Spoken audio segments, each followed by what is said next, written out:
Most people get this wrong when trying to earn more on Ibotta. They think the secret is spending more money.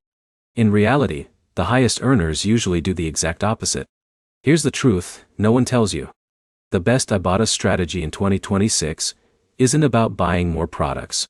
It's about using the platform smarter and maximizing rewards on purchases you're already planning to make.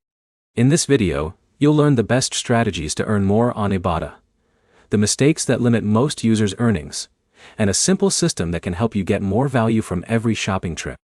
Let's get straight into it. The number one strategy is checking offers before you shop, not after. This sounds obvious, but most users skip this step. They buy their groceries first and then open Ibotta later. By that point, they may have missed cashback opportunities, because many offers require activation before purchase. For example, Alex spends 5 minutes reviewing offers before heading to the store. He activates rewards on products already on his shopping list. That small habit helps him consistently earn more cashback without spending extra money. Now, here's where it gets interesting. The biggest gains often come from stacking opportunities. This means combining regular cashback offers with bonus promotions whenever possible. If a bonus requires completing a certain number of offers, planning purchases strategically can help you qualify for both the individual cashback rewards and the bonus. But here's the problem. Many people focus only on the cashback amount and ignore bonus opportunities completely. This is where most people fail.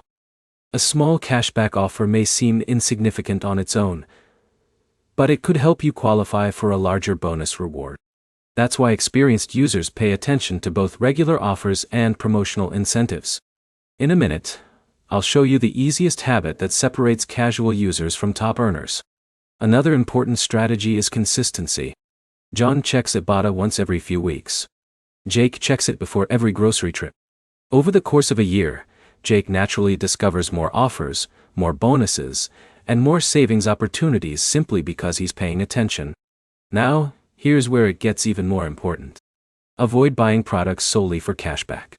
This is one of the fastest ways to reduce your overall savings. Cashback should be a bonus on purchases you already need, not a reason to spend more money. The most effective users focus on groceries, household essentials, and products they would have purchased regardless of the reward. The easiest habit to adopt is creating a quick, pre-shopping routine. Open Ibotta. Review available offers. Activate relevant rewards. Check for bonuses. And then shop as normal. Let's quickly recap. Activate offers before shopping. Combine cashback with bonus opportunities. Check the app regularly. Stay consistent. And only buy products you genuinely need. That's the best strategy for earning more on Ibotta in 2026. If this guide helped you, hit the like button, subscribe for more cashback app tips and tutorials, and let us know in the comments what your favorite Ibotta strategy is.